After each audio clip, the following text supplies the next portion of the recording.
passionne? On pourrait dire la peinture, mais la peinture, c'est pas une passion pour moi. La peinture, c'est autre chose. C'est un besoin, une thérapie. Donc pour moi, c'est pas une passion. Non, non. J'ai eu des passions plus tard. Je me suis passionné, par exemple, pour le tennis. Ça n'a rien à voir avec la peinture, hein.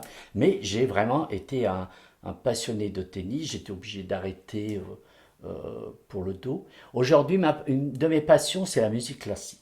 Ah ouais, et j'aurais aimé être musicien, oui. Là c'est une passion, oui, oui, oui. Je travaille en écoutant la musique classique, je vis la musique classique, ouais, j'adore. Et puis, je n'aurais dit pas aussi la musique que j'écoutais quand j'avais 20 ans, l'époque des Pink Floyd, des Deep Purple, Bob Dylan, oh, alors ça aussi j'adore. Voilà.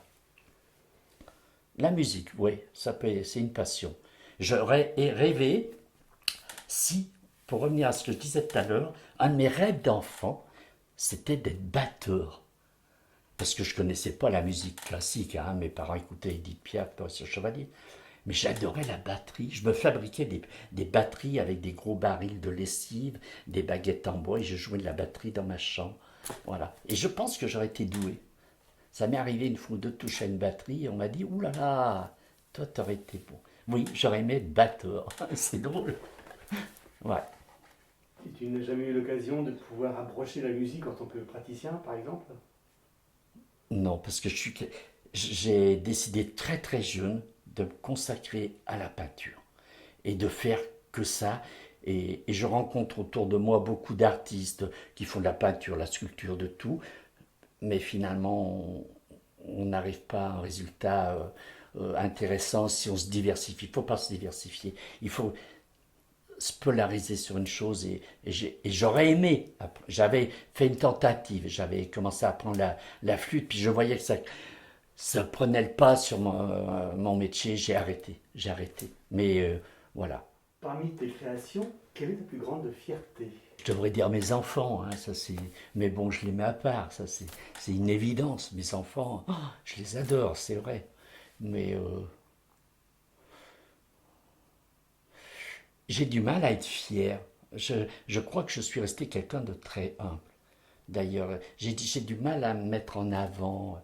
J'entends parler des gens autour de moi, j'ai fait ci, j'ai fait ça. Moi, je dis rien, j'écoute. Donc, fier d'une réalisation, d'une création, je pense pas. Non, non, non. Je suis fier du premier prix de peinture que j'ai gagné, parce que c'était dans ma ville natale. Alors, et c'était complètement imprévu en fait. Ma ville natale organise une exposition, la fameuse ville de Cours, organise une expo, et puis normalement dans une exposition de groupe, on met trois, quatre toiles, et ils me disent non, non, amène tout ce que tu as, et puis on se débrouillera. Bon, et moi, j'ai pas percuté. Et en fait, le jour du vernissage, je me suis aperçu que j'étais l'invité d'honneur. Mais j'avais une vingtaine d'années, j'étais tout jeune, j'étais l'invité d'honneur et la ville m'a remis un diplôme.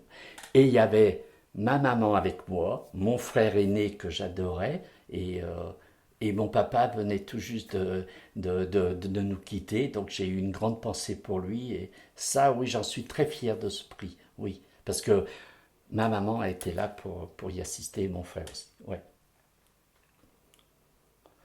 Mais fier, bon, en toute modestie. Je reste à ma place. Je ne suis pas le génie du siècle. Quel talent tu aimerais posséder? En plus de la peinture, vraiment un talent, la musique. Ouais, j'aurais aimé être un musicien aussi, ouais. Oui, oui. Je, je, je pense que, oui, oui, j'aurais pu être aussi un musicien professionnel, ouais. Oui, oui. Je crois que j'aime autant la peinture que la musique. Ouais. Est-ce que tu as un instrument que tu préfères? J'adore le violoncelle. Et j'avais commencé à apprendre la flûte à bec aussi. J'aimais beaucoup. J'en ai fait à peu près 6 7 mois et tous les jours, plusieurs heures par jour. C'est pour ça que j'ai arrêté parce que je me dis stop, Ça prend d'autres temps. Alors, une petite anecdote pour vous faire sourire. J'ai commencé la flûte, c'était en été, la fenêtre était ouverte, et j'étais là, je faisais mes gammes. Et puis alors, la flûte, ça a un son horrible hein, quand on ne sait pas jouer. Et puis j'ai une voisine un jour, elle me dit, dis donc Michel, tu ne sais pas le gamin qui apprend à jouer de la flûte? Alors j'ai dit, bah, pourquoi? Oh, elle me dit, mais tout le monde en a marre dans le quartier. Alors j'ai dit, bah c'est moi. Ah bon, bah ça va si c'est toi. Bon, j'ai dit, promis, je fermerai la fenêtre. Voilà, et ma carrière s'est arrêtée. Est-ce que tu te souviens de ton premier tableau? En fait, j'ai commencé tout petit par le coloriage. Après, je suis passé au dessin, hein, au crayon. Après, je suis parti dans ce fameux collège où j'ai appris la mécanique. On avait un surveillant qui était étudiant aux beaux-arts et qui faisait du pastel. Alors quand il nous surveillait, ben, il faisait du pastel. Alors moi, je l'ai regardé, j'ai dit, ah ben tiens, je vais essayer le pastel. Et mon premier pastel, oui, je m'en souviens, en fait. Euh, J'avais pris sur le dictionnaire une petite image, compte comme ça, un château que j'avais dessiné et que j'avais coloré. Ça a été mon premier dessin coloré. Voilà. Et puis, j'ai fait du pastel ben, jusqu'à l'âge de, je dirais, 20 ans à peu près. Et j'ai rencontré un peintre qui était assez connu dans ma région, dans le Rhône, et qui m'a dit, oula, toi, t'es pas fait pour pastel, toi, t'es fait pour faire la peinture à lui. T'es trop minutieux, et cette minutie, tu vas pouvoir mieux l'exploiter dans la peinture. Donc j'ai suivi son conseil, et je me suis lancé dans la peinture. Et à l'époque, j'adorais Dali, et ma première toile en peinture, c'est une toile surréaliste, voilà, à la Dali. Et comment, alors, donc, ton style, il a dû évoluer au fur et à mesure des années? Oh oui, oui, oui, oui, oui. Alors, le surréalisme, je l'ai très vite abandonné, ça me plaisait pas. J'adore la nature, j'aime les paysages, et très vite, je suis revenu à un style beaucoup plus classique, figuratif, ouais. Et aujourd'hui, comment tu décrirais ton style, de la peinture que tu fais aujourd'hui? J'ai la grande chance, je pense, d'avoir trouvé un style à moi, très personnel, avec cette peinture réaliste mais légèrement floutée. Et j'ai beaucoup cherché sur Internet et je n'ai trouvé aucun peintre qui n'a fait ça jusqu'à maintenant. Donc j'ai vraiment mon style à moi. Alors c'est du figuratif, mais à la Michel Dupuis, voilà. Si je devais me classer dans un courant, bah, à l'époque, on m'aurait mis dans les impressionnistes, c'est évident. Puis j'adore les peintres impressionnistes aussi. Voilà. Ouais. La fameuse exposition dont tu es fier, c'était ta première exposition? Ou tu en as eu déjà Ah d'autres? non, c'était pas la première. Non, non, non, non. C'est la première où j'ai eu un prix et où j'étais l'invité d'honneur. Non, non. Non, non, ma première exposition, je devais avoir à peu près 16 ans. Mon papa était très fier de moi et je griffonnais des dessins, puis quand ça me plaisait pas, je mettais ça à la poubelle. Et ce que je savais pas, c'est que mon papa fouillait dans la poubelle, récupérait les dessins, puis les emmenait au travail. Et puis un jour, il fait avoir un dessin, et puis il y a un monsieur qui lui dit, qui travaillait dans les bureaux, il lui dit, oh là là, c'est vous qui faites ça, c'est bien, hein. Et mon papa dit, non, non, c'est mon fils. Ah bon, et il a quel âge? Ben, je sais pas quel âge j'avais, 14 ans et tout. Oh là là, il est très bien. Vous savez que ma maman, elle s'occupe d'une association qui aide les jeunes artistes à se lancer. Il faut à tout prix qu'il aille la voir. Et donc, bah, je suis allé voir cette dame âgée et elle m'a fait faire mes premières expositions. Voilà. C'est comme ça que j'ai démarré ma carrière. D'où vient cette fibre artistique? Bon, elle vient de lui. Il était très adroit de ses mains. Je vous ai dit tout à l'heure, il nous fabriquait des jouets en bois, mais c'était incroyable, c'était magnifique. Il travaillait très très bien le bois et il avait une très belle écriture. Il écrivait très très bien et, et quand il était à l'armée, et il faisait souvent le mur pour aller retrouver ma maman. Il se fréquentait à l'époque. Puis il se faisait prendre à chaque fois, ce nigo. Et il a fait au moins 6 mois de prison de plus. Et il s'ennuyait en prison. Donc il recopiait les paroles des chansons et il les illustrait par un dessin. Et, il dessinait vraiment très très bien. Il ne l'a jamais exploité. Mais il avait un don. Ça, c'est évident. Ouais, je le tiens de lui. Oui, oui, oui, c'est sûr. Et ce don, ma sœur l'avait hérité aussi un peu.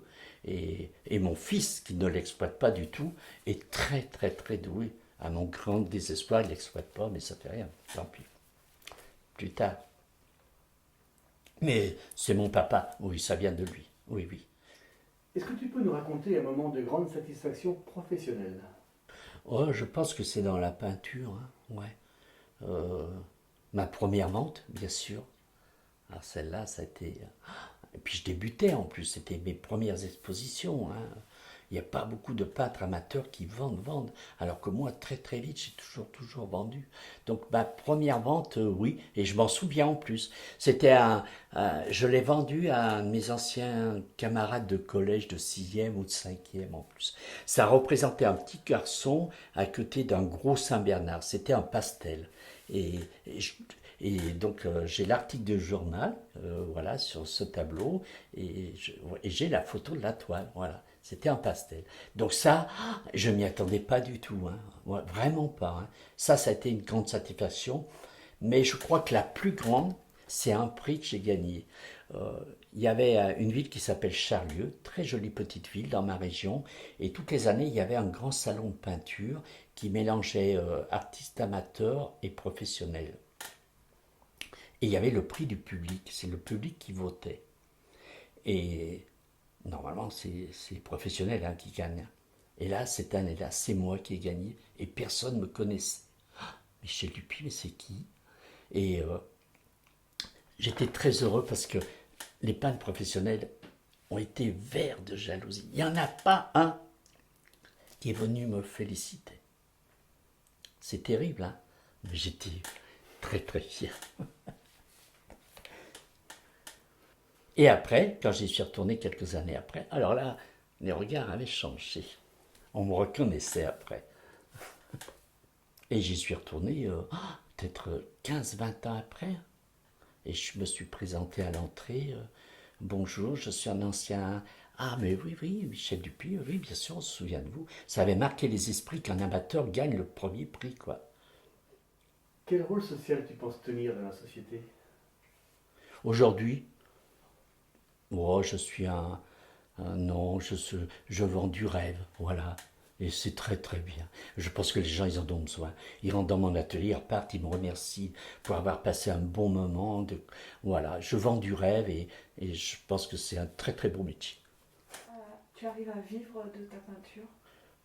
Très modestement, hein, ouais. Parce que j'ai pas cette mentalité de... Si je voulais, je pourrais en vivre.